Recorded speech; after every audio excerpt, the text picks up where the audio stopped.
உலகநாயகன் கமலஹாசனும் எஸ்டிஆரும் ஒன்றா சேர்ந்து ஒரு பயங்கரமான குத்து சாங்க டான்ஸ் ஆடி இருக்காங்க. அதை பற்றி தான் இந்த வீடியோவில் நம்ம பார்க்க போகிறோம். ஸ்கிப் பண்ணாமல் பாருங்கள். பல வருஷத்துக்கு அப்புறமா மணிரத்னம் டைரக்ஷனில் கமலஹாசன் நடிக்கிற படம் தான் தக் லைஃப். இந்த படத்துடைய எக்ஸ்பெக்டேஷன் ஒவ்வொரு நாளும் அதிகரிச்சுக்கிட்டே இருக்கு. படத்துடைய அனௌன்ஸ்மெண்ட் வந்த நாள்லேருந்து இன்னி வரைக்கும் பயங்கர சேஞ்சஸ், பயங்கர கூஸ்பம்ஸான மூமெண்ட்ஸ் ஒவ்வொரு நாளும் படத்தில் வந்து நடந்துகிட்டு இருக்கு அப்படின்னு தான் சொல்லணும். முதல்ல இந்த படத்தில் உலகநாயகன் கமலஹாசன் கூட துல்கர் சல்மான், ஜெயம் ரவி, கௌதம் கார்த்திக் இன்னும் நட்சத்திர பட்டாளங்கள் வந்து இருந்தாங்க. ஏதோ சில காரணங்களால பாத்தீங்கன்னா துல்கர் சல்மான் வெளியேறினாரு. அதுக்கப்புறம் ஜெயம் ரவியும் வந்து வெளியேறிட்டாரு. என்ன ரீசன் அப்படின்றது தெரியல. இவங்க ரெண்டு பேரையுமே உள்ள கொண்டு வரதுக்கு சுவாசினி மேடம் வந்து ரொம்ப ட்ரை பண்ணாங்க. இருந்தாலும் கடைசி நேரத்துல வந்து முடியாம போச்சு. அதுக்கப்புறம் தான் பாத்தீங்கன்னா எஸ்டிஆர் வந்து உள்ள வந்தாருங்க. எஸ்டிஆர் உடைய படம் மாநாடுக்கு அப்புறமா எதுவுமே வெளியே வரல. ஒவ்வொரு நாளும் வந்து இன்னைக்கு வந்துரும், நாளைக்கு வந்துரும் அப்படின்ற மாதிரியான நியூஸா இருந்துச்சே தவிர கமலஹாசன் ப்ரொடக்ஷனா தேசிங்க பெரியசாமி இயக்கிற இந்த படத்தை வந்து தள்ளி போட்டுட்டே இருந்தாங்க. அதுக்கப்புறம் தான் எஸ்டிஆர் வந்து உள்ள வராரு. எஸ்டிஆர் உடைய ப்ரோமோ வீடியோ ஒன்று கொஞ்ச நாளைக்கு முன்னாடி ரிலீஸ் ஆச்சு. அதை பார்க்கும்போது ஸ்டன்ட் சீன்ல அசத்தி இருந்தாரு நம்மளுடைய எஸ்டிஆர் இந்த படத்துல என்ன கேரக்டர்ல நடிக்க போறாரு, அவருடைய ரோல் வந்து என்னவா இருக்கும் அப்படின்ற எதிர்பார்ப்பு அதிகமா இருக்கிற நிலையில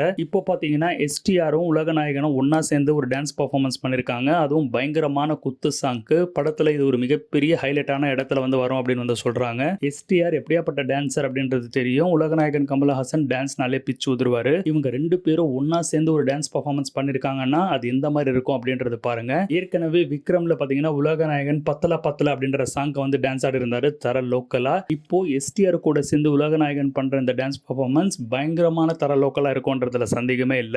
ஏஆர் ரஹ்மானுடைய இசையில தர லோக்கலான ஒரு சாங். அதுவும் மணிரத்னம் எடுத்துட்டு இருக்கிறது பாத்தீங்கன்னா லோக்கல் கேங்ஸ்டர் படம் அப்படின்னு வந்து சொல்லப்படுது. முதல் முறையா அவருடைய லைஃப்ல எலைட் பீப்பிளை டார்கெட் பண்றதை விட்டுட்டு பிஎன்சி ஆடியன்ஸை டார்கெட் பண்ற மாதிரியான ஒரு கேங்ஸ்டர் படம், அதுவும் லோக்கலான கேங்ஸ்டர் படத்தை வந்து மணிரத்னம் இயக்கிட்டு இருக்காரு. இந்த பாட்டுக்காக நீங்க எந்த அளவுக்கு ஆவலா காத்துட்டு இருக்கீங்க, உங்களுடைய எக்ஸ்பெக்டேஷன்ஸ் என்ன அப்படின்றது கமெண்ட்ஸ்ல தெரியப்படுத்துங்க.